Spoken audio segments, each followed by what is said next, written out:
Well, super excited to have everyone here tonight. This is our fall demo day for the Apex Center for Entrepreneurs, a night that we really get to celebrate our teams. Not all of them are going to present. There's a select 6 that have been selected to present tonight. And by way of introduction, my name is Derek McGard. I'm the founding executive director and get to work with our amazing team. So Sean Collins, our managing director, is on Zoom, broadcasting from his home office. Give a wave, Sean.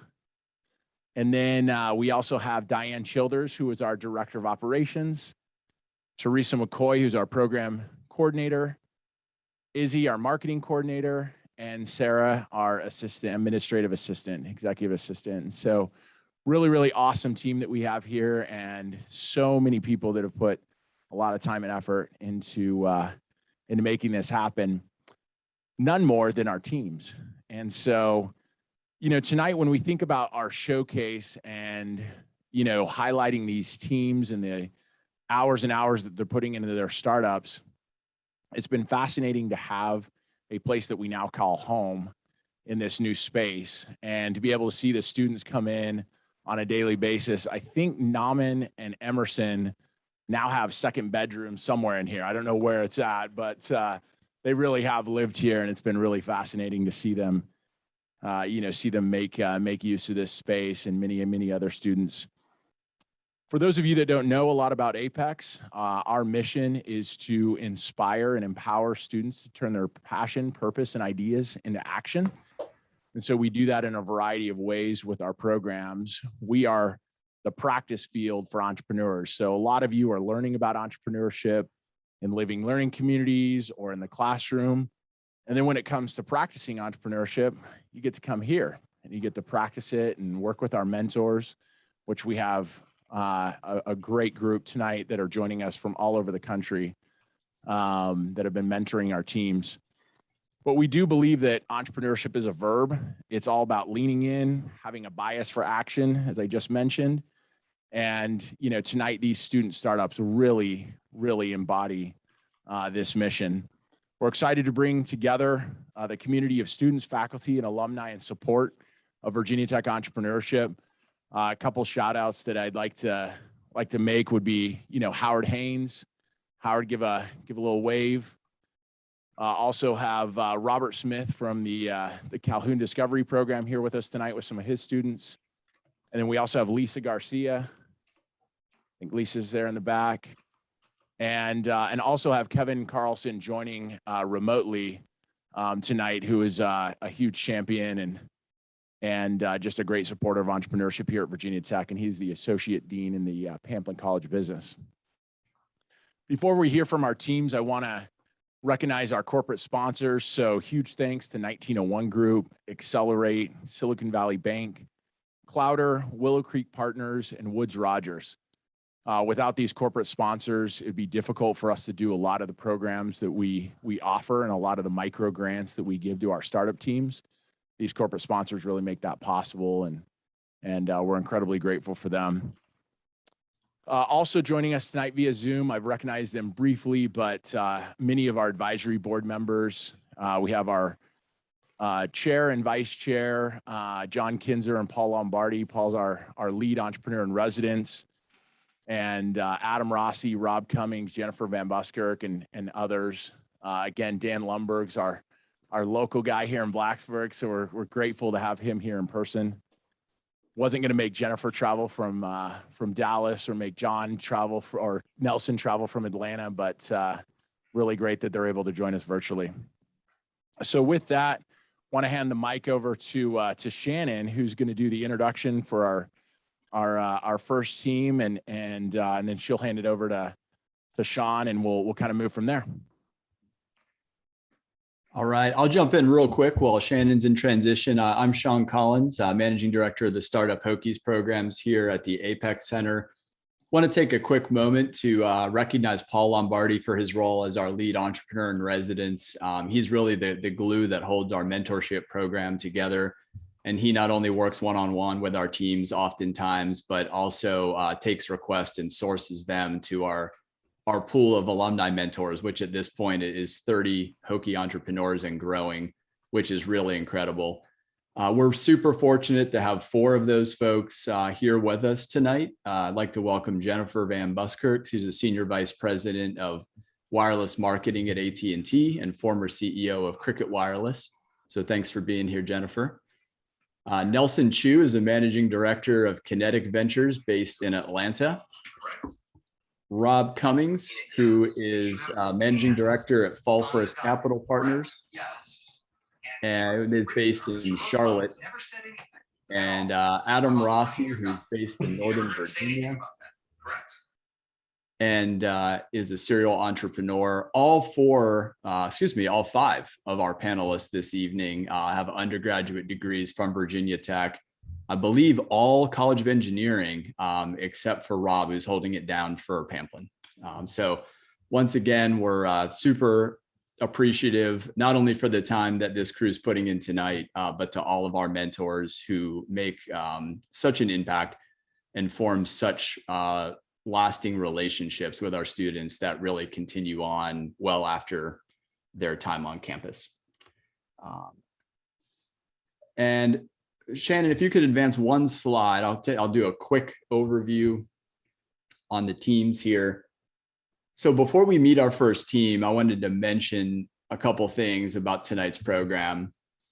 One of those is the goal of Startup Hokies, which is to help our teams understand how to identify opportunities and move things forward. You know, unlike a lot of the theory-based instruction our teams receive on campus, like Derek said, we believe entrepreneurship is a verb, and we put our students on the field right away to do things, often before they feel like they're ready, and that's okay. You know, we want them to act. We want them to measure that with oversight from our team at the Apex Center and our alum mentors. And then we want them to adjust and act again and do that really quickly. And that's a really unique experience, especially at a research university. We think it complements their academic instruction really well. And we're really proud of the work we do at Startup Hokies and are grateful for our partners that are here this evening. If you think about what you did on campus when you were 20 and 21 years old, I think that really puts into perspective what the folks you're meeting today are doing. The level of commitment to work in our incubator and accelerator, not for credit, not for a grade, but because they want to breathe new life into things and create value and launch new products and services as part of their student experiences. It's really pretty incredible. So with that, I would like to get started. And Shannon, if you'd like to come on up and introduce our first team. Sure. I see a lot of familiar faces, but for those who don't know me, I'm Shannon. I'm one of the startup student consultants. Specifically, I work with marketing. So for this past couple months, I've been helping startups with their landing pages, creative strategy, and brainstorming. So it's been super awesome to help teams and students turn their ideas and illustrate what they're thinking and put it on their websites or on the page. So that's been super awesome. It's been really great to see students, their progress and them accelerating their ventures throughout the past couple months. Specifically, it's been really awesome to see Marco and his venture. I first met Marco during our Friday Ignite pitches, where he always comes almost every Friday with some awesome feedback and insight for other students and teams. Himself and his partner at Syracuse founded Ambassadoor Technologies, which allows anyone with an Instagram following to become an influencer. This definitely resonates with myself, as I'm more than an avid social media user, as I'm sure many people in this room are. And it's been really great to hear about his progress and his success and everything that he's planning to do with his partner in the future. So overall, I'm super excited to see where things go for Marco and Ambassador. And here's Marco to go into further detail about it.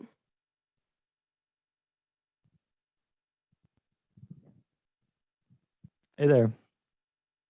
Hello, everyone. My name is Marco Gonzalez Hauger, and this is Ambassador Technologies. Now, we have a big problem. Small brick and mortar businesses have a lot of trouble standing out on social media. Now, a lot of them know about the effectiveness of influencing, but not a lot of them know how to run an effective influencer campaign. And that is where we come in. We have a nano solution. So who and what are nano influencers? Nano influencers are influencers on Instagram that have 100 to 10,000 followers. They can be absolutely anybody.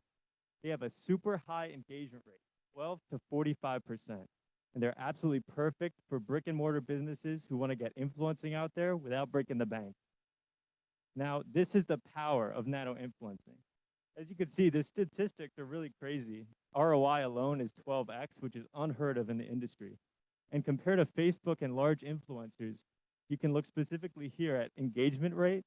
12 to 45% is completely unheard of. And this is because the people who follow nano influencers are people that nano influencers actually know personally.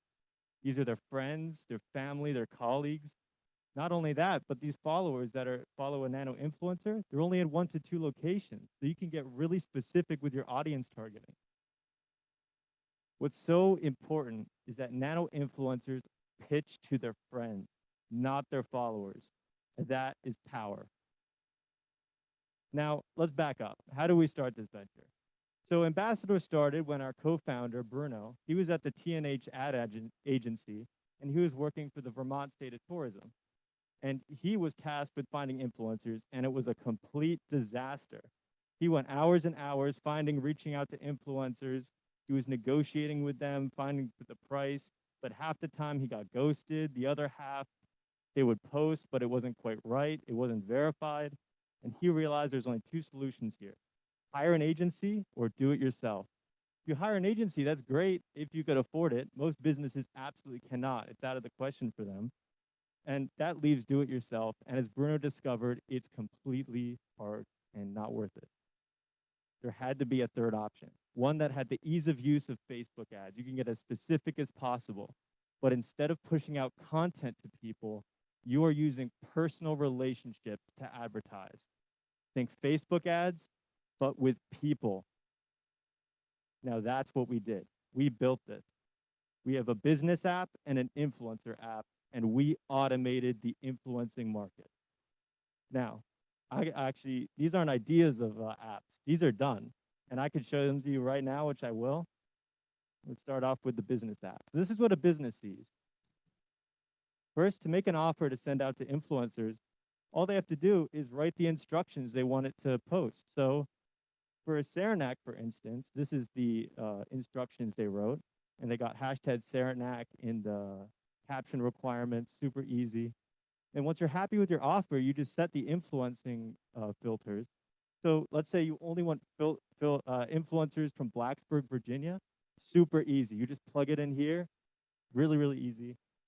And not only that, do you just get to do geographic filters, but you could filter about their interests too. You could get very specific with the type of influencer you want.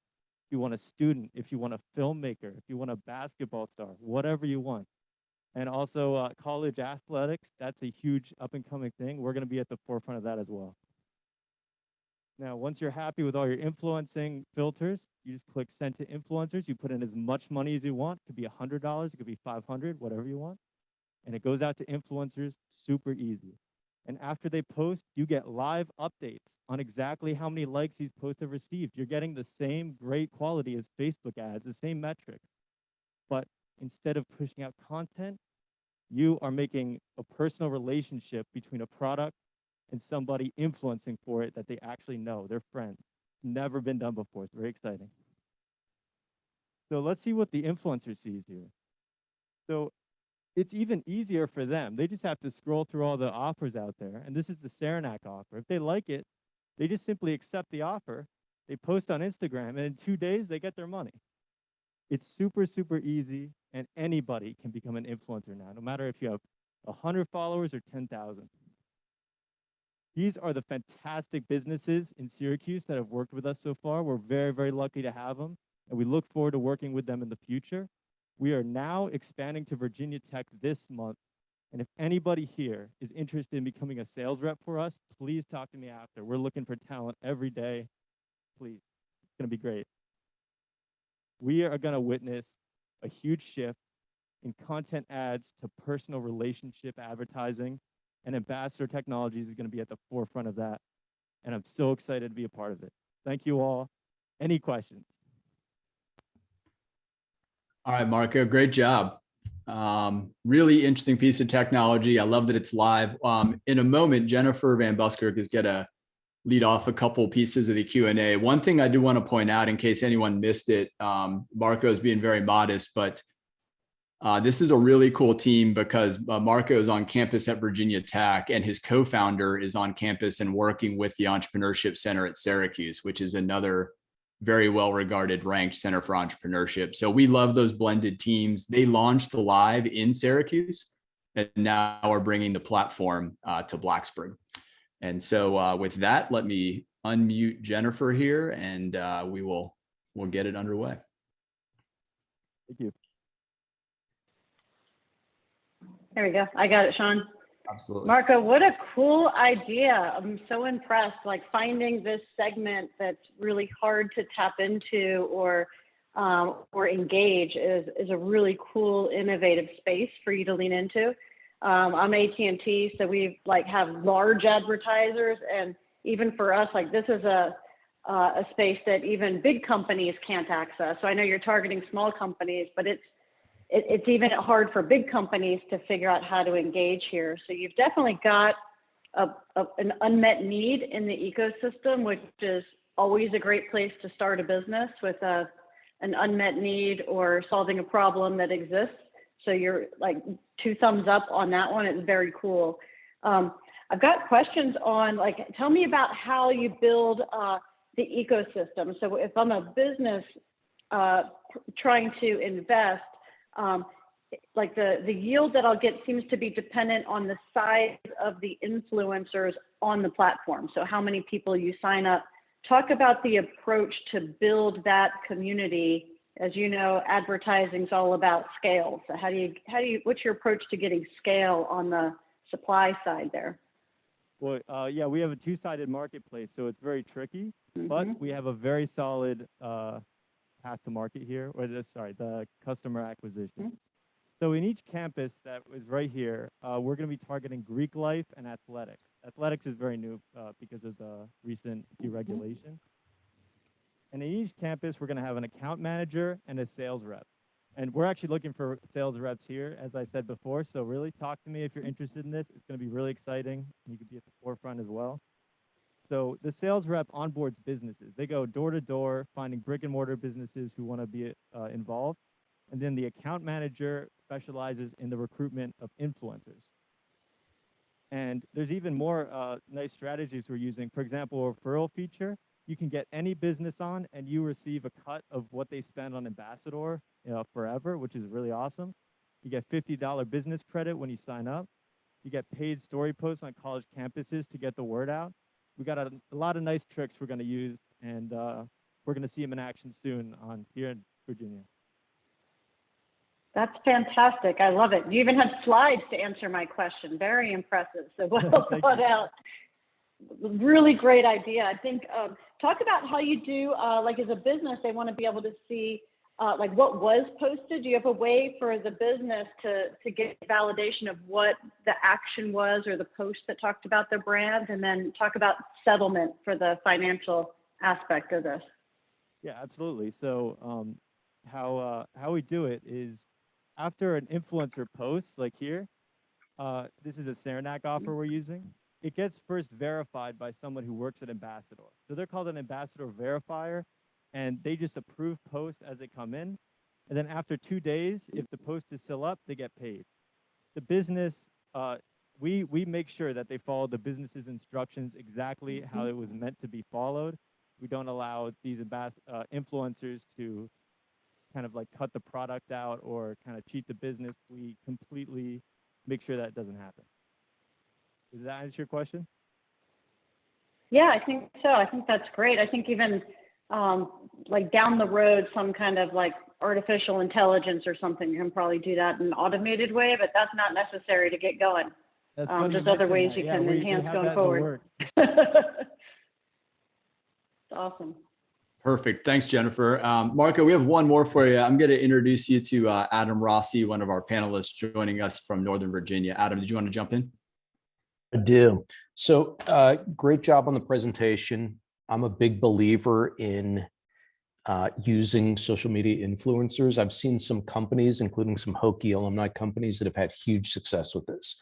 My major question is, if you're using these kind of, micro influencers, people with less followers, is the strategy that rather than go to the influencer with millions of followers, are you aggregating a number of these kind of micro influencers for the same message?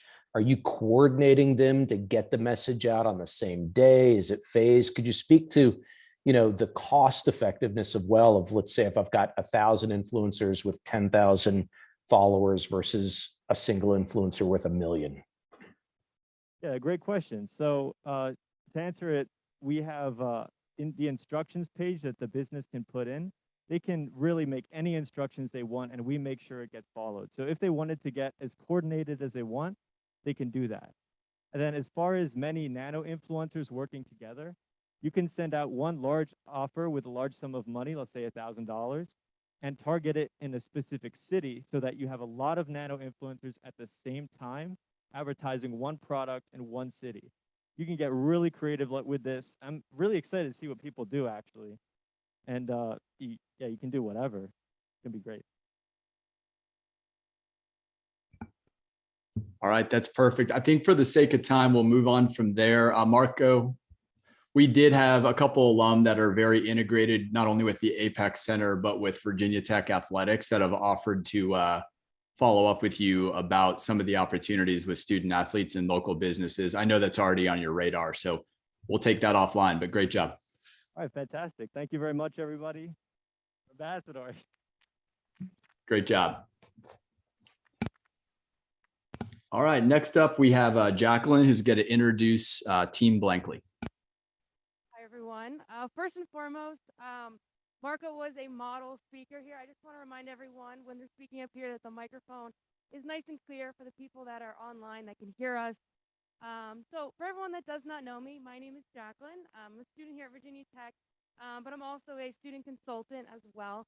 I focus mainly on the data side of it, anything from data analytics to market maps and competitor analysis. So my role is very open-ended, kind of whatever the team needs, I'm here for them, but kind of with that data kind of set in mind.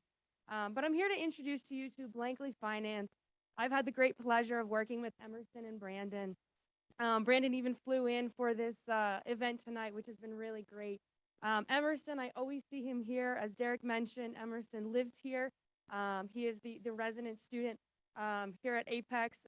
So it's been really great to see them grow from when I first met with them at the beginning of the semester until where they are now. And I've certainly learned a lot. People kind of say I could be the expert here, but I have to say they have taught me so much, and it's been wonderful to work with them. So I'm going to introduce you to Brandon and Emerson.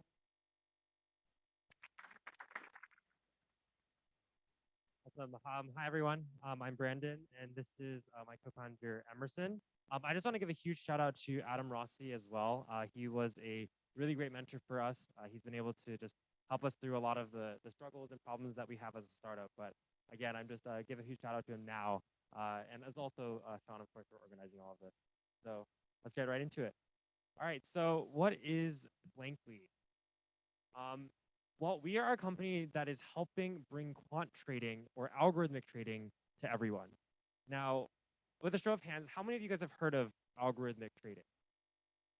Okay, a good few, right? But a lot of people have not, okay? So imagine you're trying to buy Apple stock, right? Right now, you would typically go into your Robinhood account or your TD Ameritrade account, and you would look for, a stock chart that looks pretty good. Or if, there's a specific news article that comes out that Apple released a new iPhone, right? That's when you would make a decision to buy or sell a stock. Now imagine that you want to do this for all stocks in the stock market, 6,000 of them, all happening at once. Well, you can't do that as an individual, but you can as an algorithm. As a coder, you're able to develop algorithms that look for different signals and ideas to ultimately make better decisions when investing. And that's what hedge funds do. Hedge funds use algorithms, they use code, they use engineers to build better algorithms that ultimately make them more money. And what's the problem? Well, trading infrastructure, the ability to actually build these algorithms, the code, the cloud infrastructure, the the engineering resources? Well, it takes time and it takes money. In fact, on average, we saw that over $10 million are spent every year just on hosting their infrastructure. Oftentimes, it takes a team of 10 engineers to build this out in 8 months of infrastructure development. Time that is not spent on building a better algorithm, time that is not spent on finding better data, ultimately time spent on building something that's not their algorithm. It's almost as if every single time you wanted to make a logo, you'd have to make a Photoshop just for that specific logo. Now, who would want to do that, right? And so that's where we come in. We build a Photoshop for trading algorithms. We enable anyone, individual developers and hedge funds, to rapidly build and deploy trading apps and algorithms at scale without worrying about infrastructure, without worrying about data. The Photoshop for trading algorithms. Now, how do we do that? Well, there are 3 primary packages and products that we developed. Our products reduce the development time that typically takes 7 to 8 months and makes it minutes to go from idea to production. We reduce costs and ultimately increase alpha, making your engineers focus on developing your competitive advantage rather than focusing on infrastructure. Now, how do we do that? We have 3 primary products. The first is our open source free Blankly package, a package that allows people to easily build and deploy these models in record time. Typically, this takes 3 to 4 months of time. We make it literally minutes to go from an idea for a new signal, connecting data, testing it, and ultimately putting it into production. From there, we make money by deploying their models to the cloud. Now that they've used our package, they want to deploy it. They want to put it into a production environment. That's where our Blankly platform comes in. That's sort of our Adobe Creative Cloud, if you will. And then from there, for enterprise, we also introduced Blankly Connect to produce a unified app development experience to allow their users to have one place to connect with all of their brokerages and accounts across stocks, crypto, and Forex. And so let's take a look at our numbers. We actually have been rapidly growing at a rapid pace. So we have over 320 GitHub stars at this point. We have over 4,000 downloads per month and over 10,000 trades that have been made using our Blankly package. And we're super, super excited, but also we're not stopping there. How do we go from there? Well, that's where our premium packages are coming in. Again, as I mentioned, you build your logo using Photoshop, but the next step afterwards is ultimately deploying it to the cloud. You want to publish your logo. In this case, we allow users to eventually use our platform to put their algorithms into production, a full-fledged quant workflow management platform for hedge funds to rapidly build and iterate on these algorithms. And finally, Blankly Connect, which unifies a one developer, sort of one experience to connect with all trading accounts and brokerages via their app. And so we have a demo today to actually show you our Blankly platform. I'll turn it over to Emerson. Hey guys, so I just want to show, how easy it is to get started with Blankly and then deploy a model live on the cloud. So jumping in here, this is actually a user development environment. It's really easy to get started. All you have to do is actually run one command, blankly init. This downloads all the settings and a couple examples that helps you get started really easily. Next, you can actually link your environment to our cloud by just running login. And you can actually log in straight in your browser, which is really cool. From this, now let's say that you're actually ready to go. Skip a few steps. Let's say you're actually ready to deploy this model right here. You can do this in one command, blankly deploy. So this takes your package, packages it all up, and actually uploads it straight to our cloud services where it's run and ready to go. So jumping into our cloud services here, you can actually see that it's super easy to see your account values over time, see your back tests, and see your trades as they occur live. It's really cool. One thing I really want to emphasize is that this graph right here is actually all being provided by one of our other products we talked about earlier, Blankly Connect. So all this history data actually comes from our own API. This allows other developers and services to connect and get data across exchanges and assets. But in this case, it was so useful that we actually integrated ourselves and put it right here. So that's an integration of a couple of our products, actually all 3 of them into one place. And it's really cool and creates a really cool user experience and development environment. Thank you, Emerson. And as you can see, we make it very easy for people to go from idea to production. That entire thing that you just saw there in 30 seconds would have taken an engineering team 4 months to develop. Again, simplifying the process, streamlining the process, which ultimately increases alpha for hedge funds and for individuals. Now, we don't want to stop there. The market is growing. As you see, we want to target enterprise to the future. Right now, we're focusing on a direct-to-consumer product, which is our Blankly platform, but enterprise institutions want to work with us to help provide our services for their private cloud. And so we want to focus on providing an easy workflow and a collaborative environment for their engineering team to rapidly develop their algorithm. From there, we also want to get into the data space. In the finance world, data is king. If you have a data source that no one else has, and it gives you better signals, better decisions, well, then you're going to make more money.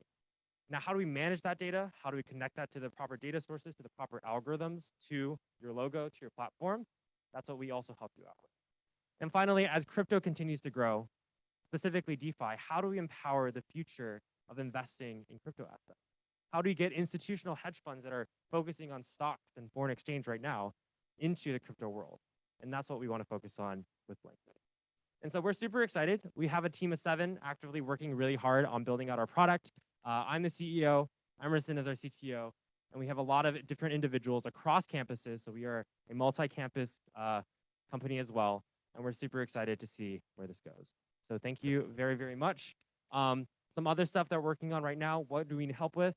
Helping us understand, again, what is the quant workflow of our customers? Again, entrepreneurship is about customer, right? And so we really want to understand our customer workflow, how we get there, developing a better marketing and go-to-market strategy with our developers, and ultimately preparing for fundraising over the summer.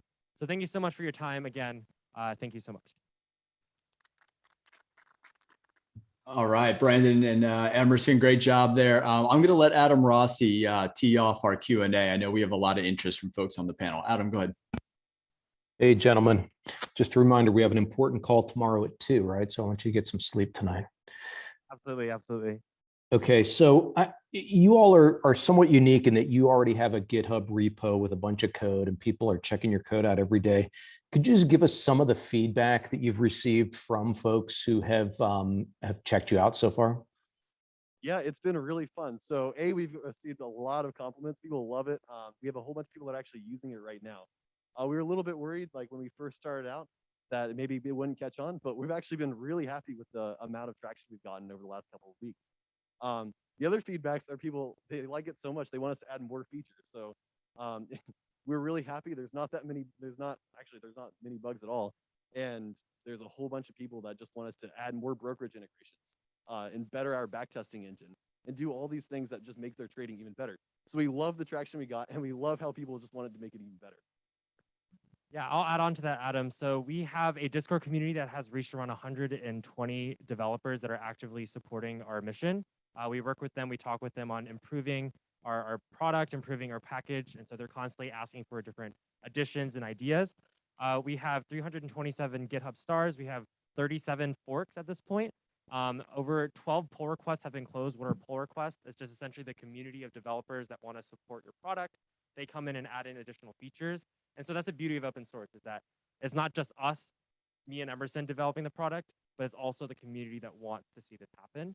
And finally, we posted on Reddit a couple of weeks ago, and we have over, I think, around 550 upvotes in r/algo trading, which is exactly our target market. And so we're super excited about that. Nice, good answer. And Adam, thanks again for your work with Blankly this semester. I'd like to ask Nelson Chu to come off mute. Nelson, I know you work with a lot of early technology companies. Welcome to Team Blankly. Thank you. Well, great job, guys, and excellent early traction. I think the good problem you're going to have, at least what it sounds like, is you're going to have to focus somewhere, right? And in particular, focus on those customers that are going to pay you and pay you the amount that's warranted with regards to the amount of time you're going to have to spend servicing them, right? So one company you may want to check out is Option Swing. He's offering stock tips to his friends and family, and then he actually created a platform on Discord because he's got $1.5 million in revenue based on Discord selling subscriptions.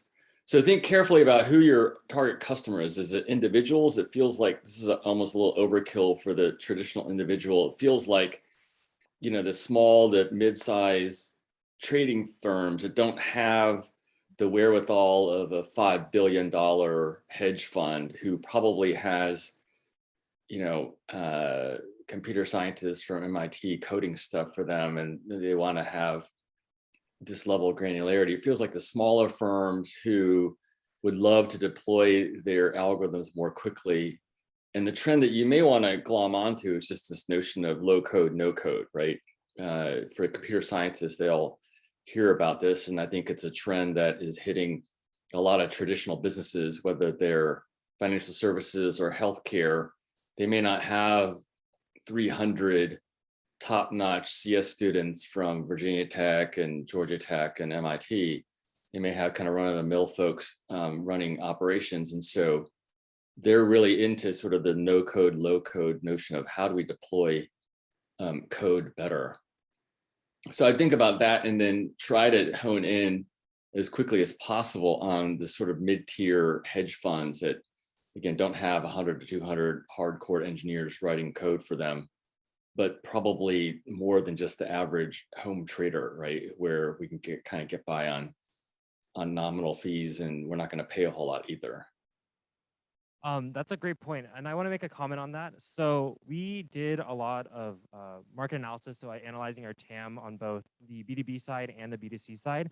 So we actually analyzed based on our competitors. You can see here Quant Connect is one of them. An additional one that originally was there was called Quantopian, if you guys are familiar with that, where they tried to sort of crowdsource hedge funds from individuals. Based on the numbers that we actually got, the individual retail quantitative developer is around $1.6 billion in terms of total addressable market. And so capturing part of that share and doing our estimated analysis, we believe that at least targeting initially these individuals who are willing actually to pay upwards of $650 a year to trade on our competitor platforms like Quant Connect and Traility for their own algorithms has some potential. We do, like you said, we were talking about blankly for enterprise. Like you said, exactly, small to mid-sized hedge funds, 50 million asset under management to $1 billion asset under management is our primary target with our B2B enterprise. And because we are an open core strategy, you can see this across multiple different companies, including things like Vercel. Another one is called Ionic, which is for mobile apps, where they offer a individual version, which is sort of our retail pricing, but also enterprise support, which is geared towards either a per seat basis or a per action basis for these sort of larger size hedge funds. So our sort of initial kind of approach is to focus on developing out our community of individual developers. Again, the market is around $1.6 billion in this area, based on some estimates of Quantopian's user base, which was around 333,000 individuals using their platform. And from there, we were able to estimate the overall size, and then focusing on the B2B market, which is 2 to 3 times larger. That's great. Yeah, just keep market testing it, right? See how many customers you can steal from your competitors and what it costs you to get that. And then, at the same time, you can work on the bigger fish, right? The folks that are going to pay you 10, 30, 40, 50,000 per month, not Absolutely. 650 per year, right? And obviously those take longer to get there, but it's probably a much more productive sale if you can get someone to pay you 50,000 a month and it took you, the same 10 hours to get the customer up and running. Yeah, Absolutely. That's a great point. Pretty cool. Hey, for the sake of time, I'm going to jump in. Blankly, really good job, and really neat to see the progress you've made this fall. And congratulations. I just want to remind everyone, if you have inputs for the teams, you can drop it into chat. We actually share the transcripts with all the founders. So Nelson, I know you kind of riffed off a company name from the checkout. If you just want to dump that in the chat and any other inputs, then we'll make sure to get that to the team. So thanks, guys. If you could exit stage right there, your left, and we're going to have Jacqueline come back up and introduce our next team, Cerebellia. All right. Hello. Sorry you couldn't get rid of me just yet.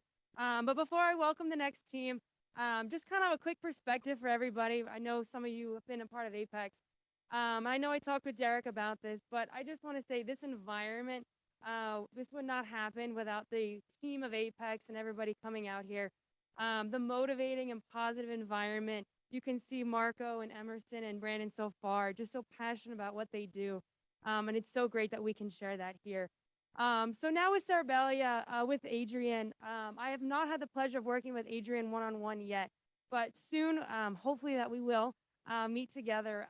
But what I know so far about Adrian, I've worked with him in some of my workshops and the other events that he's come, but very, very motivating and passionate about what he does and really speaks up and shares his ideas and really great to speak with and everything. So I don't want to spoil too much, but I do want to welcome Adrian and his company, Cerebellia. Right.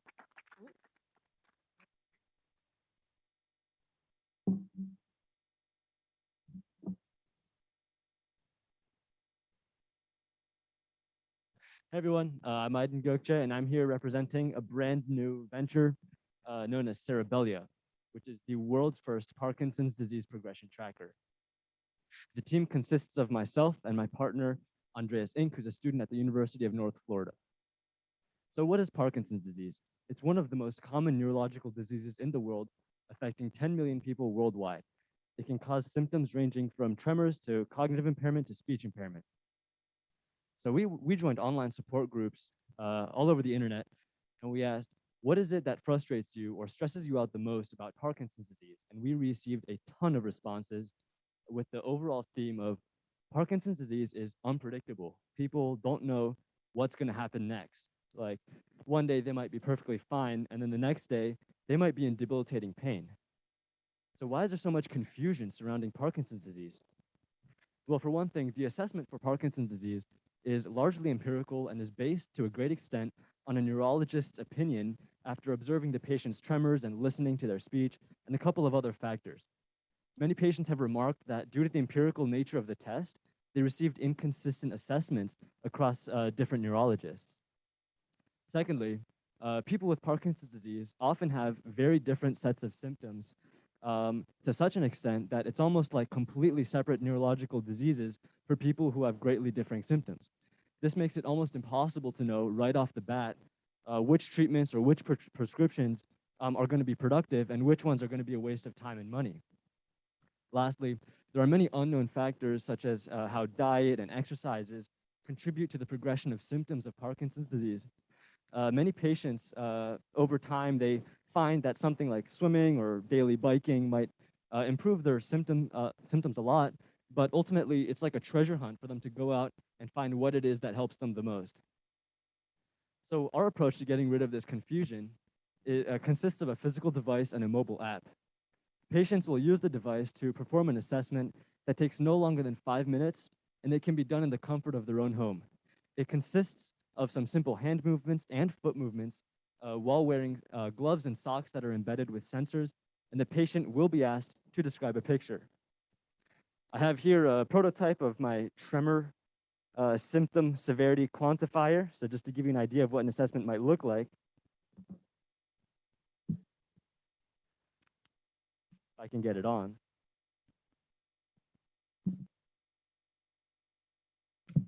I'm good. So the glove is embedded with sensors. They do some basic hand movements, turn their hand over, and this is all we need to prescribe a number to that represents the degree of severity of their hand tremors.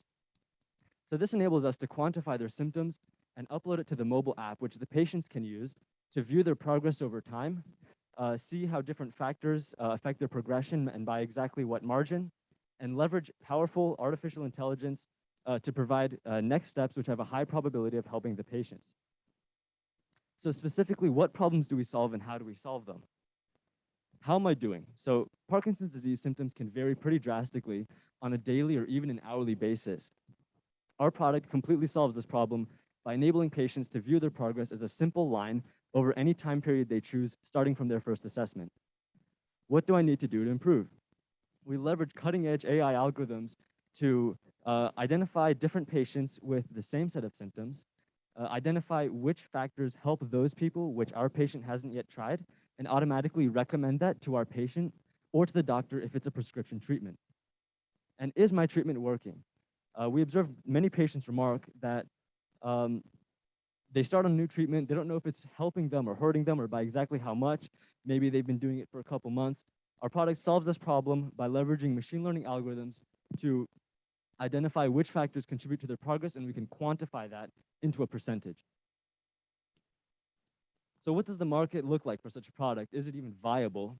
Well, it definitely is. $52 billion was spent on Parkinson's disease through direct and indirect costs last year alone. The market size for specifically neurological devices, which is what we're working on, was $9.2 billion in 2018, and it's expected to grow at a 10% compound annual rate to $21 billion by 2027. Lastly, some next steps. By December, we hope to finish the initial symptom quantification algorithms to quantify the severity of tremors, cognitive impairment, and speech impairment. By February, we'll integrate the database and we'll finish up the next step suggestions as well as the factor identification algorithms. By March, we'll finalize and integrate the mobile application so we can have our first working product, after which we'll be able to endeavor to apply for our first clinical trials. Thank you.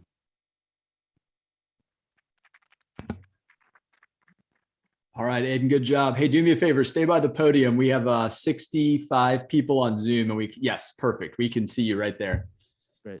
Your device is hard to see from a distance, but I just want to point out, I've worked up close with Aiden and he has a fully working prototype with a glove with sensors, and it's married to a hardware setup that actually tracks the motion and he has the algorithms there for the variability. So it's pretty interesting, and we can definitely send up some more information.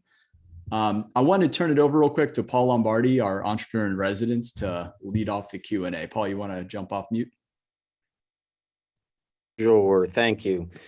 Great presentation, Aiden, and commend you on taking on such a major issue. And I know anybody who has Parkinson's would really benefit from something like this and do whatever they could to slow that process down and manage the symptoms. You know, so I see your next steps and where you are in the development. You've got the prototype in place.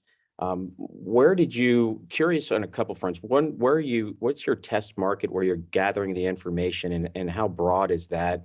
And I guess kind of follow on to that, as you're defining these algorithms and working to mature the prototype, are you partnering with anybody in any way, shape, or form to kind of help you through that process? We have a lot of folks in this industry on our advisory board alone, and I'm sure they'd be interested in getting involved and making the right connections if it makes sense.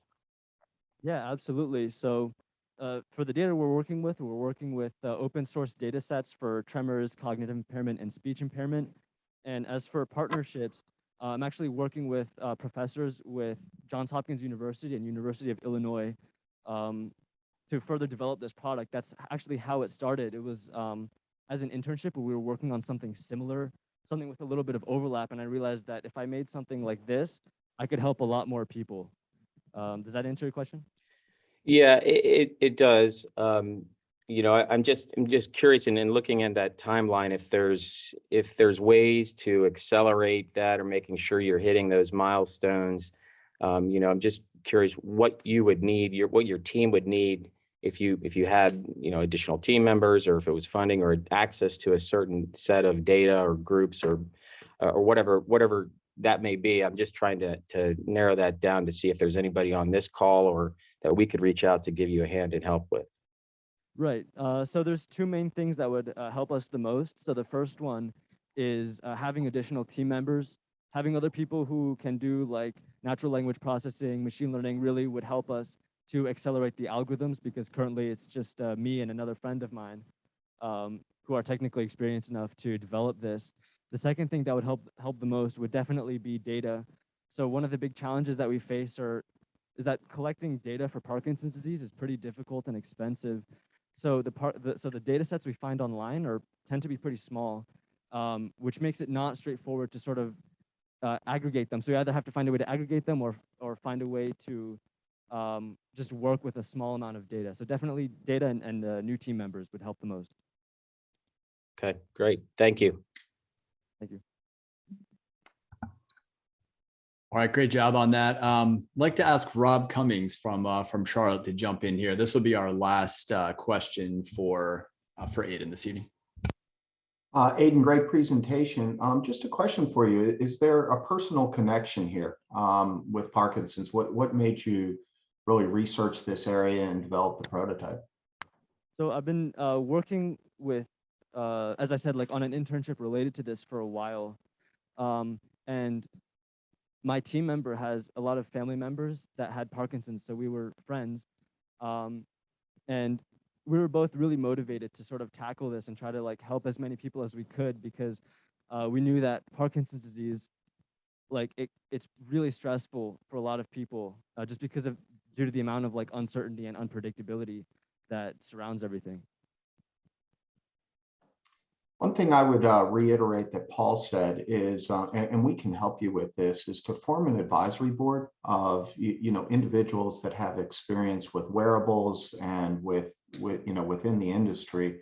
We can help you put together that advisory board, which can open up doors for clinical trials, for sales, that type of thing. The market that you're entering, it's obviously your TAM, your total addressable market, I think is $21 billion. So you have a huge addressable market, and I think an advisory board could really help you hone in on specific areas. So we'd be happy to help you with that. Thank you. That would be fantastic. All right, Aiden, great job. Thank you very much. I'd like to ask Ben to come on up and introduce our next team, MassApply.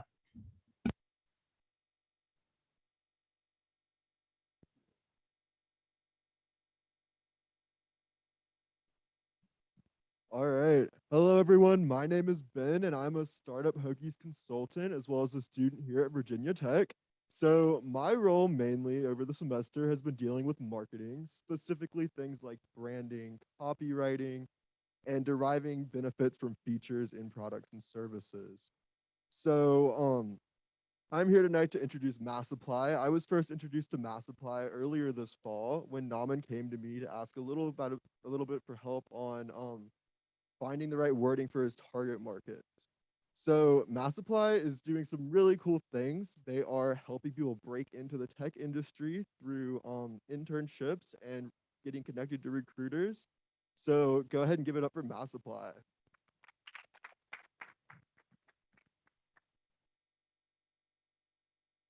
Hello. Thanks for the introduction. So my name is Naman, and I'm the co-founder and CEO of MassApply.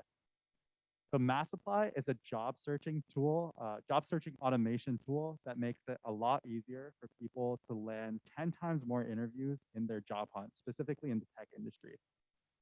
So the idea of this came about from my own experience in the job hunt. I'm sure a lot of people in this room have gone through this, of how stressful that process is.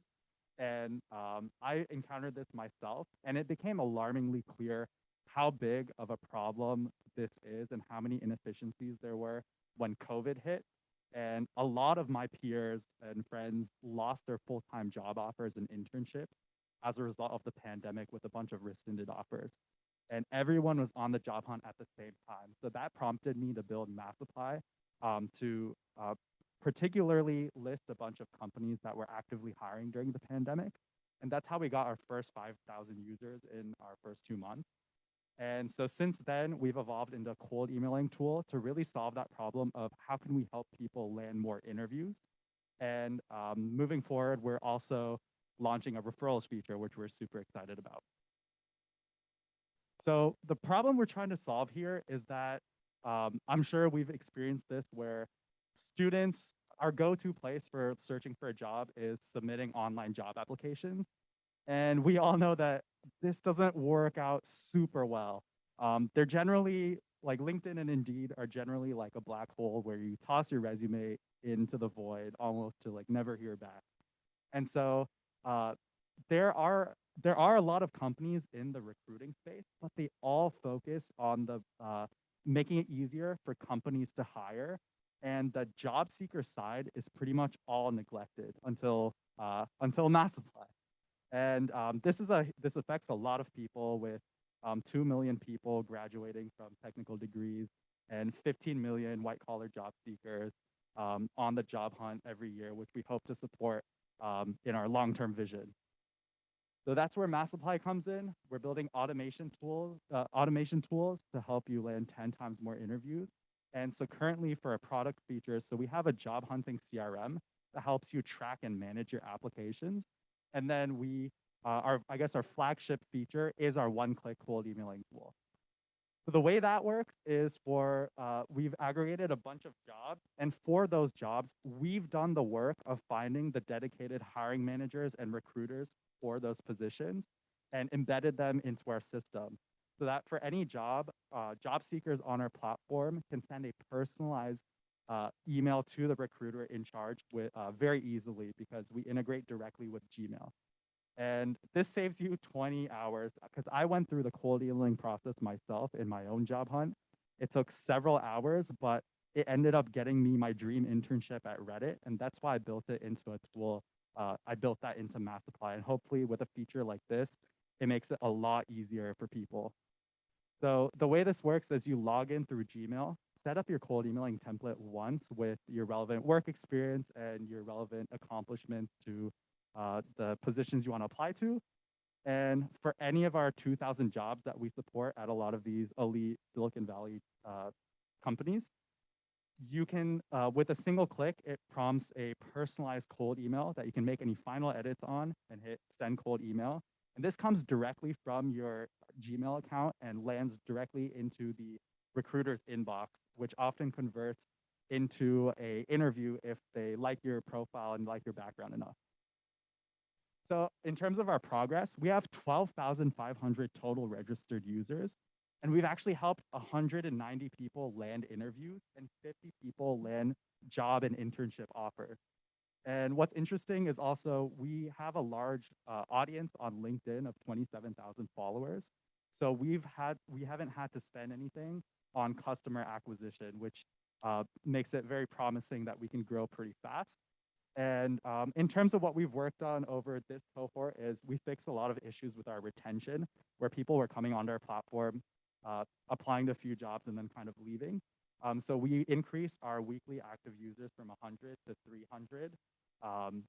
That's part of the work we've done. And in terms of this fall season, 10,000 total job applications were managed through our platform and submitted, and 500 cold emails were sent through MassApply. Now, this brings us also into the next evolution of MassApply, which is connecting top students with company employees for referrals. This was definitely a pretty obvious next step for us, given that referrals are by far the best strategy in terms of converting into an interview. And so it was only natural that we embed that into our product. And what's very interesting is that at a lot of these high, I guess, elite tech startups, a 5 to 10K referral bonus is pretty commonplace, which is kind of nuts. And so in this kind of marketplace that we're setting up, it's very incentivized for people who are referring others, and obviously very incentivized for candidates where these referrals are very, very often converting into interviews, probably at a like 50% success rate to converting into at least an interview. And so, so this is a product that we're about to launch. And so we're going to roll out a free beta. And then hopefully, if we've validated our product's effectiveness and we've confirmed that it's helping people get interviews, we're going to do a monetized launch where we charge people upon referrals. And long term with MassApply, we think we can collect percentages from employee referral bonuses. And in general, long term, we think we can set up a lot of B2B partnerships with companies that are hiring once we reach a certain amount of volume, because at some point we will have a large pipeline of quality candidates that we can feed directly into these companies. Our referrals is kind of like a sneaky way to kind of get in and start that off. And then going forward, we can build these into formal partnerships. So that's all I have to share about MassApply. And real quick, I want to thank the really great mentors that we've met through the Apex program.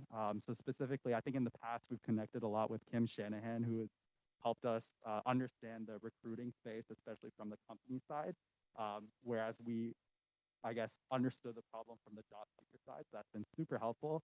And Rob Cummings, who has come on as a mentor, it kind of helped us with his experience in the SaaS space, which is very critical to us. So thank you. And hopefully we can make MassApply the go-to solution for job seekers. Thank you. All right, Naman, great job. I'm going to turn it over real quick to Rob Cummings to lead us off this evening. Rob, go ahead. Yeah, Naman, great presentation. So as Naman said, I've had the opportunity to work fall semester with Naman and Sana on some of their ideas with MassApply. And I just love how Naman took a very manual process, if you can imagine, sending individual emails to jobs and to recruiters and turning it into an automated solution that could still be personalized. So I think you could see by the user interface there that it's a really cool application. And if you think about it, it's really a three-way marketplace. And I think there's a demand from all 3 points on the marketplace. First of all, you have your applicants, and I know there's a demand for the applicants because as I'm sitting here, my son texted me and said, my friends and I will all use this. So the demand is there on the applicant side. You have the hiring managers. I think everybody's aware there's a hiring shortage across the US today. So hiring managers are looking for good applicants. And then the third piece is the referrer. So Naman talked a little bit about the referral functionality. I can tell you as a hiring manager that's hired hundreds of people, getting a warm referral is something I'm going to pay attention to much more than a cold email. And so, I love the idea of this feature and plugging it in. And of course, as Naman mentioned, a lot of companies are offering $10,000 bonuses if you successfully refer someone into a job. So obviously there's motivation from that third point on the in the marketplace. So I think there's a real opportunity here. Naman's target right now is really college students that are looking for internships or the first job. But if you think about it, you could take this out to individuals that have experience that are looking for their second job, or even people further along in their career. So a lot of opportunity here.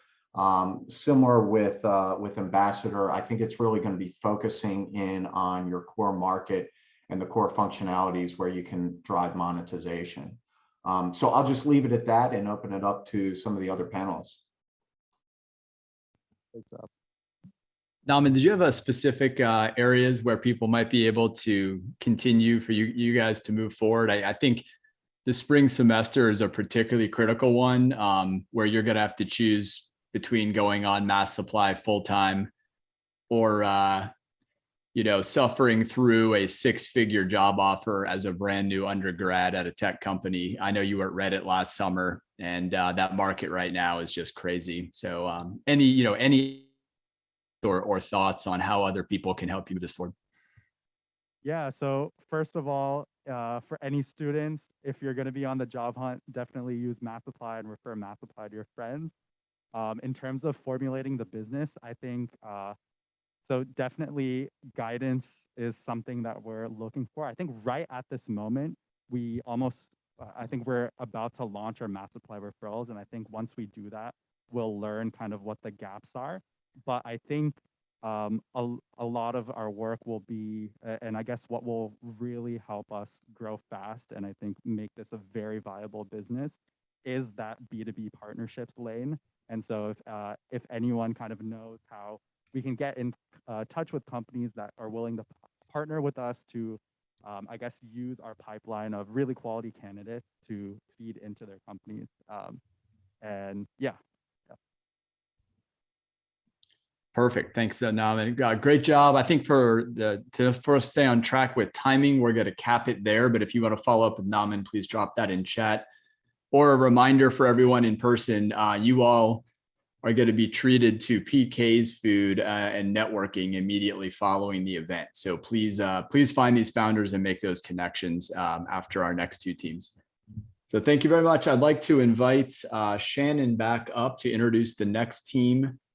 Unveil, another really cool blended team.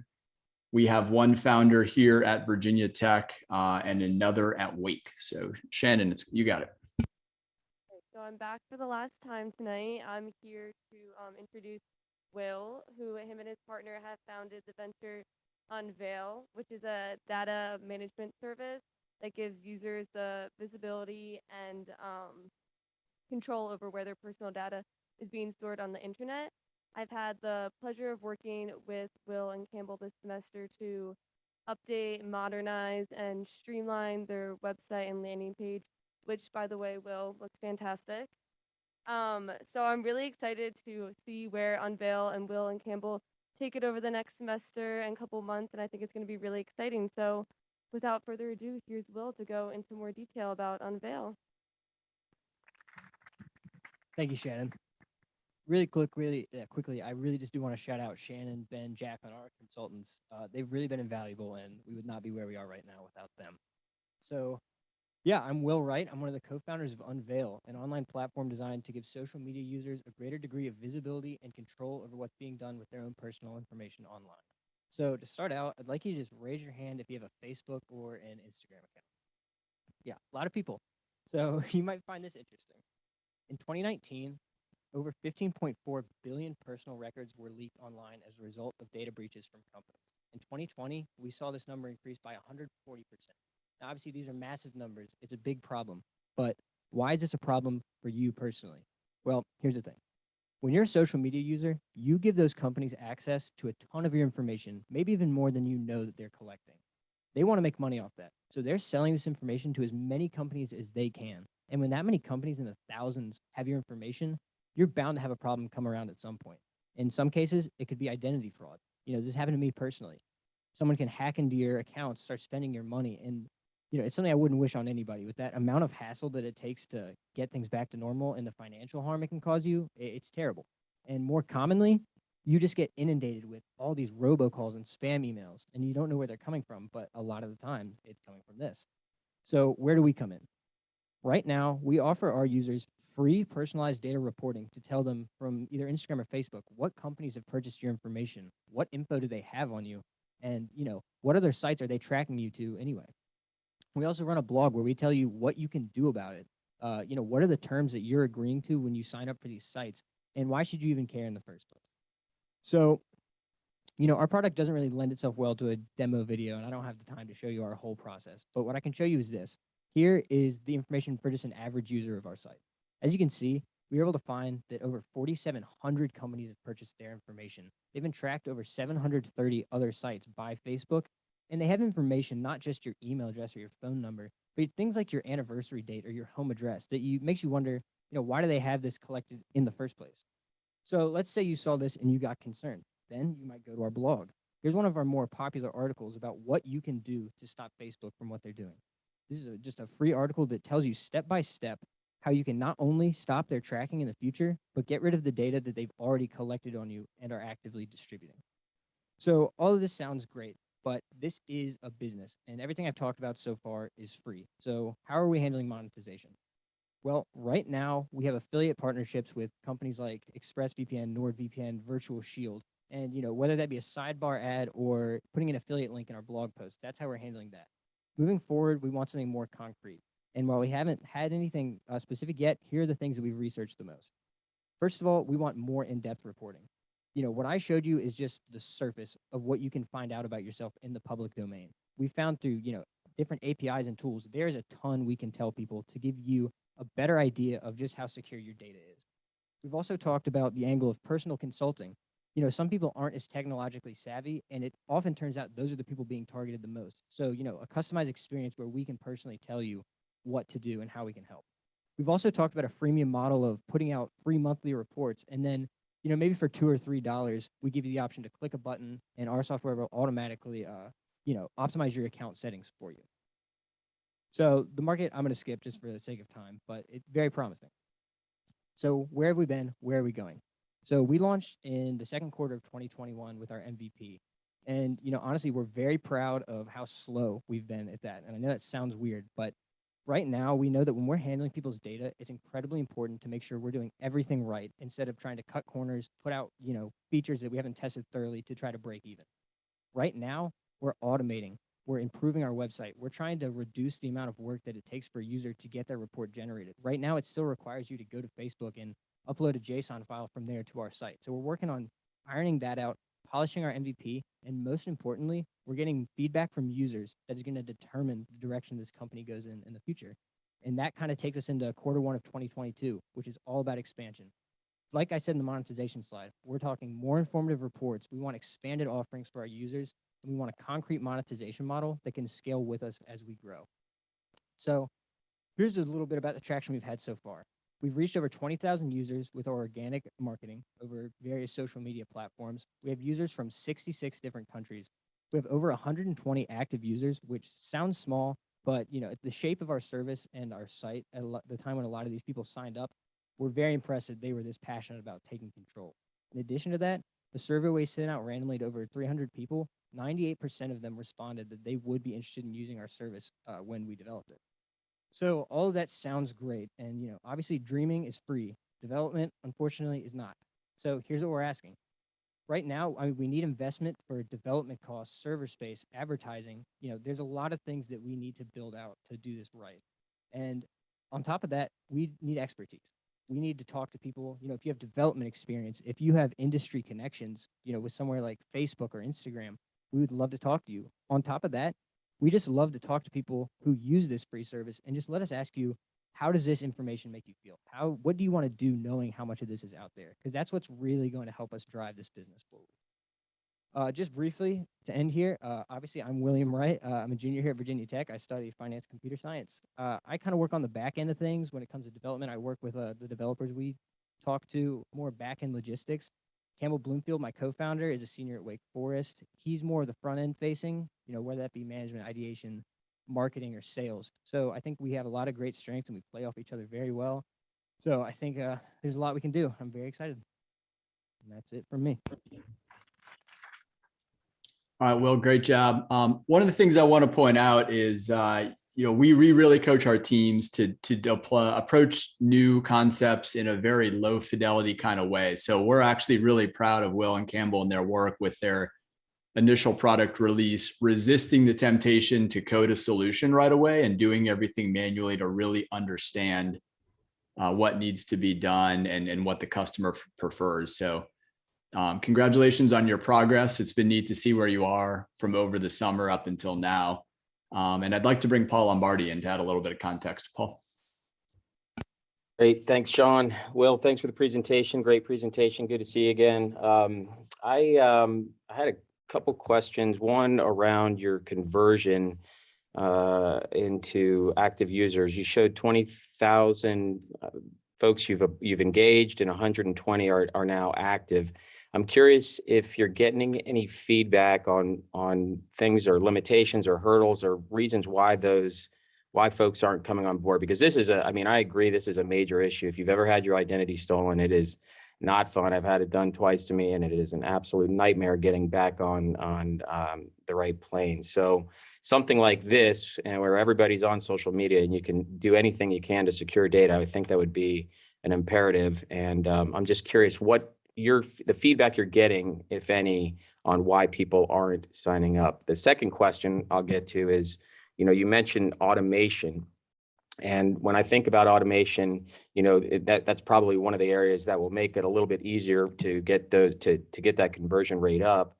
But I'm also thinking about, I use LifeLock, for example, and I get a lot of notes when any of my data is touched. Are you going down that path as well, where you're ultimately going to have that functionality where you're going to be providing alerts to your users that your data is being accessed for whatever reason? Is that in the agenda as well? So 2 questions for you. Yeah, definitely. Those are great questions. So to talk a little bit about the first one, and it's kind of like you said in the second question, the automation is a big part of those conversions. That 20,000 is everyone that has just seen a post from us. And we're fortunate that we do get a lot of feedback from the people that do come. And the biggest piece of feedback is just, this is too much work. We're targeting an audience that skews a little older. And for those people to be able to go to Facebook, and we have tutorials for this on our site, obviously, but to have to go to Facebook, get their files, download that, and then upload it to our site, it is just a lot of work. And another big part of that was our website itself. Our initial one I threw together, and I think that, part of the problem was it just wasn't as clear, concise as it could be, which is something that we've been working on a lot this semester. So yeah, those are the 2 main components of why I think that's the biggest pain points for people using our service. I think that as we progress, as I said, we're working with a developer right now on that automation, and the site has pretty much been revamped in the last 2 weeks. So we're pretty confident that that's going to improve, and those conversions will be a lot better. To your second point, the whole LifeLock, yeah, there's a lot of companies that are doing adjacent things to this. This is just a stream of information that just isn't really being exposed right now. Companies like LifeLock, they'll tell you when the problem happens. This is more about finding out why the problem happened, how this got out there in the first place. And there are definitely things that we're talking about that are kind of down that road in a way. Like, I was talking about more informative reports. One angle we were talking about is an API where we can plug into databases of, data leaks, password dumps, and we can tell you, say this password was exposed in this leak on this date. If you haven't changed it yet, you need to change that now. So there's definitely things that are adjacent to those services, but we like to think that it's still filling its own niche. Awesome. Thank you, Will. Great product. That's good stuff. All right. Jennifer, I think you had a couple things for Unveil before we segue to the next team. Yeah, this is cool stuff. This is very relevant, very important. Like this is a new emerging concern, and what you're exposing to customers is really important. And they're going to go from like unconsciously concerned, kind of subliminally about their privacy, to like consciously terrified, right? So then the next thing is, so what do I do about that? Right? So make sure you have like a link to the actual settings they should adjust, or give them the action plan to cure that fear once they are now terrified that their stuff is everywhere. So making sure you have the path to how does the customer then solve their problem would be helpful. I agree with the earlier question on getting continuous, like ongoing alerts to help drive kind of continuous engagement. So it's not like a one-time party trick that you have a contest with how much data you have leaked, but you have ongoing reason to continue to use the service, I think would be really important. And then the last thing that might help you out is in companies all across the world, there's all sorts of privacy regulations, like the California Consumer Privacy Act and others. Like I think about half the states have now done things where companies have to kind of create comprehensive reports and share what they do about it. You might be able to consume the output of that data to provide a lot more actionable insights on what is happening with the data that could help expedite your ability to collect that. Since the companies have to do this already, you can take the outcomes and then add on from that. So it might be a good way to shortcut a little of the data collection itself. Yeah, that's fantastic. Awesome stuff. That's great, Will. I think for the sake of time, we'll stop there. I know Nelson Chu and a few other people had inputs. If you guys can just drop those in the chat, we'll be happy to pass them along to the founder. Really appreciate everyone's engagement. It's a first world problem when folks have more follow-ups for the teams than we have time for. That means you guys are doing a great job pitching. So Will, to you and Campbell, congratulations once again. If you could hand off to Jonathan, please, for the intro of our last team, Wonderly.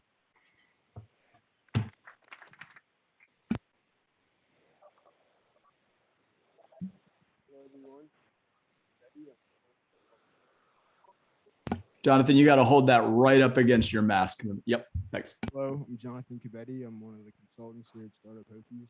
As a consultant, I work alongside student founders to help them progress and launch new ventures. Today, I have the pleasure of introducing Wonderly. Wonderly is an AI-backed browser extension that helps students or anyone get the easiest answers online. As a student myself, and it looks like most people here are students, I'm sure you all see the use case in Wonderly. So without further ado, I'd like to introduce Wonderly.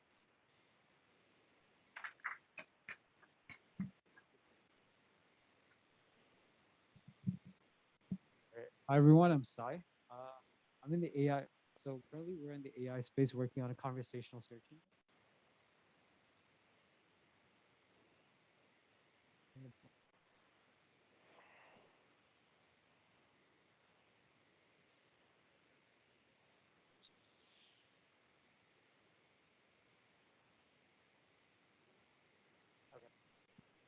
Yeah, so hi everyone. So I'm Sai.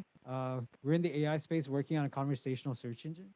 And so to give you a little bit of background of what we're doing and why we started this. So we're currently focused on the knowledge workers market. And this basically means all these different disciplines that you see right here are part of this market.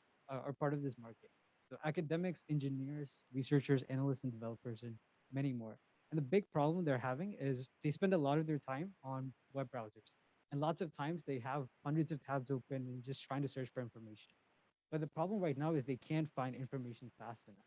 And they just spend too much time searching for information. And if we look at the actual statistics, 1/3 of our day is spent on searching for information. And if we look at the dollar value, about $1,800 is lost per week on one employee. And 9+ hours is lost per each week per employee. And it takes up to 8 searches for a knowledge worker to find information during their daily searches. So we can clearly see the problem right here that more time is just spent on searching for information, or majority of the time, than actually solving problems in their day-to-day work. And so we wanted to solve this through Wonderly, which is a conversational search engine for your browser that gives you answers instead of a list of search results. And we like to call ourselves the superhuman for search, basically. So currently, if we look at a simple web query, as you can see, we have Google on the right and Wonderly on the left, or Wonderly on the right. And then let's say you're browsing online and lots of times you have a question. And these questions, a lot of times, are what, why, or how types of questions, and which basically means that you just need a quick answer. You don't need a list of search results. But if you look at Google, Google gives you a list of search results, and we have to look at each one of them and try to come to an answer and comprehend those answers by ourselves. But if you look at Wonderly, you ask your question and you get that exact answer that you're looking for. And Wonderly works everywhere that where there's textual information on the web, dense textual information. So it works on blogs, articles, research papers. Let's say you're a researcher trying to look up, reading a new research paper with lots of unknown ideas or concepts. You can simply pop out Wonderly, type in a question, and get your answer in a natural language. So let's look at how it works on a specific article. You're on A16Z and looking for product market fit or something related to that. And lots of times, for example, for some reason, they didn't define what product market fit is, even though they're talking about it. So you might, first step is to go to Google and type in that question that you have and then look through the links that you have and try to come to an answer by yourself. But with Wonderly, you simply open the extension, type your question in, and we do all of the neat natural language processing and all of that to give you a 2 to 3 sentence curated answer that you can easily comprehend. And so in the past 3 months, we launched back in August, and currently we have 820 active users, or total users, 350 weekly active users, and 12% week-over-week growth. And in total, 3,000 questions have been asked on the platform. And so we have a pro and a free version, and the pro version includes PDF searches, knowledge graphs, and additional features that kind of enhance your Wonderly experience. And we have 20 people that are ready to onboard. We have our first paid user that we got recently. So just to give you a quick timeline of where we started and where we're heading towards with our project. So we started this back early in 2021 with Stanford Tree Hacks and the Microsoft Imagine Cup, which we did quite well in. Got a lot of interesting response for this project. And soon after, we realized there's a lot of potential in this area that we need to work on. And so we entered the Georgia Tech Startup Accelerator over the summer, and we were one of the 70 teams that were selected. And throughout the summer, after a lot of pivots, experimentation, customer discovery, at the end of August, we finally launched our product. And over a weekend, we gained over 200 users. We were the #1 post on a few subreddits such as Learn Machine Learning and Google. And lots of people found that interesting right after launch. And currently, right now, we're focused on nailing our 80/20 target user and improving our daily active users and the retention rate that we have. And looking out into the future around next year or 2022, we're looking into rolling out the premium and the enterprise version because I know there's a lot of use cases specifically in the B2B space. And we're also looking into fundraising, hopefully by next summer. So I'm one of the co-founders along with 2 other incredible people on the team. And also a big shout out to all of the advisors that have supported us in the past few months. And I know there's a lot of students in today's room right now. And one of the things that we found out was students love it. They're able to finish their homework faster because of Wonderly. And that wasn't really intended usage of this. We were more focused on knowledge workers and different market users, basically. So all it takes is just 3 steps. First is go to wonderly.ai, install the extension, and then just simply browse as you normally would. And then whenever you get a question, instead of going to Google or something for simple questions like what, how, why type questions, you can simply open the Wonderly extension, ask, and get your answer quickly. And lastly, if you're a student, we're hiring marketing and growth interns for the winter season. So if you're interested in that, please reach out to us. And if you're in the industry, we currently identified a very interesting problem in the edtech space and thinking of pivoting into that area with what we have right now. So we would love to get introductions in the SaaS and edtech space right now, if you have any connections in that. And lastly, thank you so much for listening to the presentation. And we hope you'll check out Wonderly on our website, and please reach out to us at wonderlyteam@gmail.com. Thank you. All right, Sai, great job. Really cool to see you guys progress and a little bit of a market pivot there since Stanford and some of your other competitions. So congratulations. I do just want to reiterate, this isn't phantomware. This isn't, a PowerPoint presentation. This thing's live, and they have active users, and the tech behind it is really impressive. So if you have a chance to jump on there and download the extension, please do so. And I'm going to have Adam Rossi lead us off tonight. Hey, great presentation. I know that this is not an easy technical problem to solve. Natural language processing is something I did in my previous company, and it's very difficult. And it's hats off that you all have managed to do this as a browser extension. I'm definitely going to load this up and try it.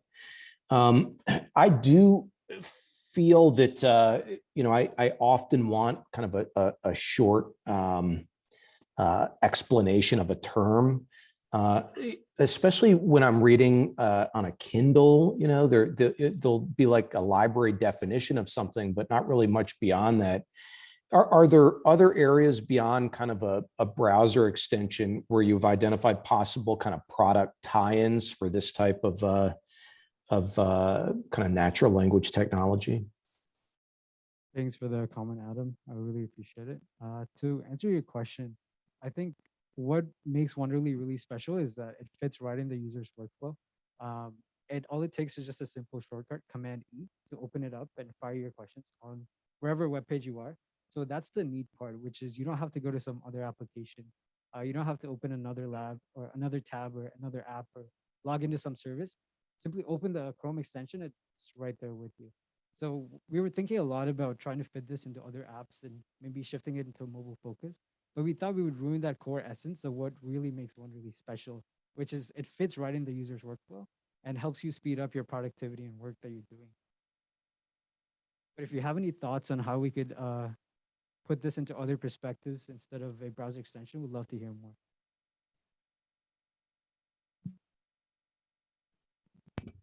All right, that's good stuff. I think we have time for one more. I'm going to have Nelson Chu jump in from Atlanta, please. Hey, great job. Very cool technology. I'm trying to download and figure out how to use it. But one thing to think about would be, and similar to your other cohort members, is who has the most pain, and therefore they're the most likely to pay, right? And I may have some pain, but I'm probably not very likely to pay, even though I have the ability to pay.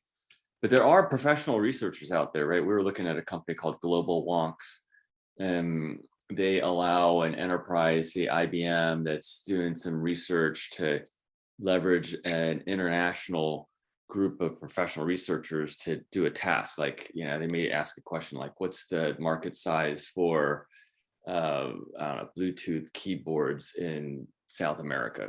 Or maybe it's a more detailed research project, and then they sort of shop it out and let the crowd decide on what the answer is. And so those are a bunch of users that are ready to go, and they're going to get paid by IBM if they answer the question first. It's a little bit of a contest, right? To see who comes up with the answer first, and IBM pays them. So think about, the professional research community who have pain, who are deriving revenues from doing research online, and if they have a chance of winning a bid because they're faster due to your tool, then they should be very happy to use your tool, if that makes sense. But cool stuff. But I would definitely hone in on those customers that have the pain and the ability to pay. Thanks, Nelson. Yeah, I think definitely agree with the points that you made. Identifying the 80-20 target, the 20% of the people that bring in 80% of the value to the product is definitely important. And what we realized with the pro version waitlist, we have 20 people onboarded right now who are ready to onboard. Actually, they're part of the waitlist.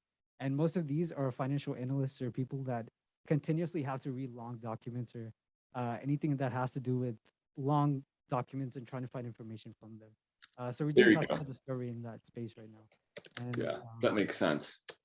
Again, they have pain, right? right, definitely. And these are the people that are willing to pay, so they onboarded onto pro waitlist, which is yeah. And we have our first paid user as well in that space. So Perfect. definitely doing customer discovery. Very cool. Perfect. Thanks, Nelson. Great job, Sai. And again, neat to see the progress there. And at this time, I'm going to have Derek come up. We have a ton of engagement, not only on Zoom, but also in the room. So Derek, you want to bring a few questions forward there from Blacksburg? Yeah, I just want to thank everyone for awesome night, everyone on Zoom and everyone here in person. I want the teams to come up here for a minute, just kind of stand, a couple of you on this side, a couple of you on that side. Want to open it up for questions, here in the audience. And, we've got all the teams up here, so you can literally ask a question to any of these teams, put them on the hot seat, and they'll answer it. What questions do we have from the audience?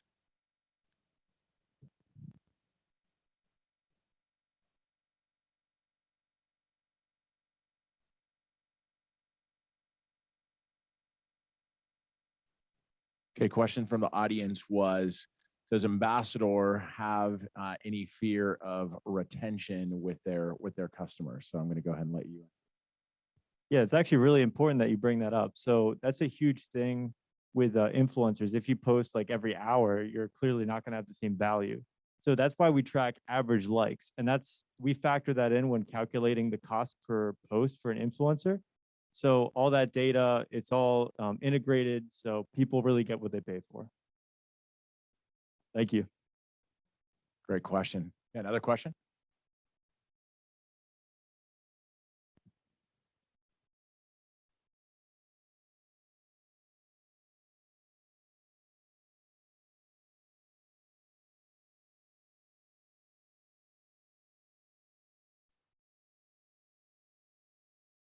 Okay, so question is for Wonderly, is there an extension where it will pull from PDFs and other online articles that you do not have to use the browser for? Great question. That's actually one of the big things that we're exploring right now, and probably I would say the highly requested feature that we've gotten from our 800 plus users, which was PDF search and asking questions in that document. Because I know it especially helps students, and that's one of the reasons why we think that we can pivot into the edtech space, which we've identified recently, and that was one of the reasons I requested connections with people in that edtech space. But it will be coming out soon, probably end of this year, probably early next year. But PDF searches are the biggest things that one of the most important things we're focusing on right now as well. Awesome, great questions. Other questions? Yes.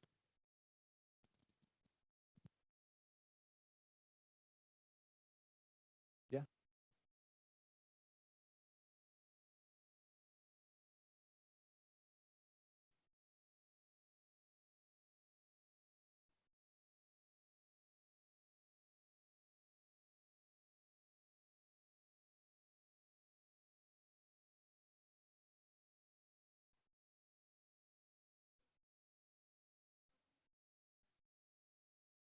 Yeah, great question. So from personal experience, audience member has been diagnosed as a high risk potential Parkinson's at some juncture in life. So is there a way to use technology to identify and pre-diagnose, or diagnose at an earlier stage? So go ahead. Yeah, thanks for the question. That's definitely one of the bigger challenges, and specifically how we're tackling that. Cognitive impairment and speech impairment, we're using natural language processing to extract features such as like rate of speech, and we do like semantic analysis as well. So like the content of their speech, the depth of their vocabulary, and we're trying to map that to clinical ratings for the level of cognitive and speech impairment. Really great questions. Okay, we have time for one more. Yes.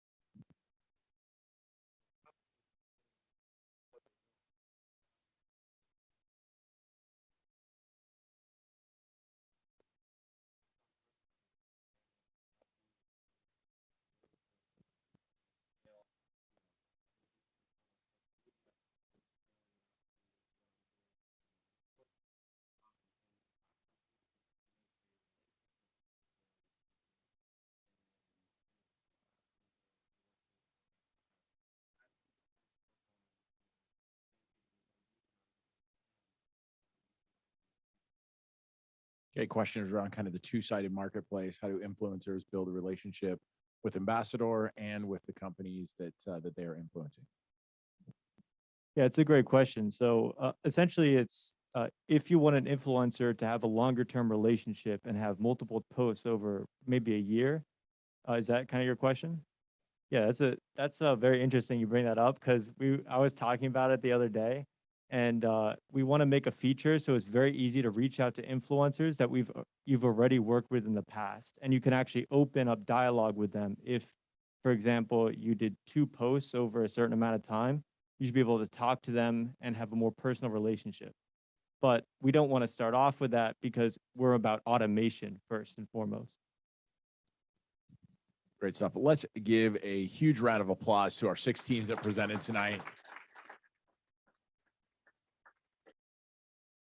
All right, there we go. 37607. Vote for your favorite. If you'll go back to the company list with the numbers on it, that'd be great. Perfect. All right, with that, time for us to kind of wrap up our night, get some people fed. I think there's some hungry folks here ready for some PK's pizza. So with that, I'm going to get the totals on the fan favorite. But as we wait for those results, again, really want to encourage everyone here in the audience that if you've been inspired by what you've seen tonight, we do have rolling applications for our Startup Hokies incubator. That gives you access to our space, to a number of financial resources, to our mentors, and office hours with Sean and myself and others. So, it's important for us that if you are building a company, we absolutely want to be here to help you out and point you to the resources that are available to you. You can see how to get in contact with us. Best place to do it is just by coming by here and making sure that you plug into our Startup Tree software if you haven't already. And again, feel free to reach out to us and follow us on social. Fan favorite. The fan favorite for tonight is Team Blankley. Come on up. Awesome.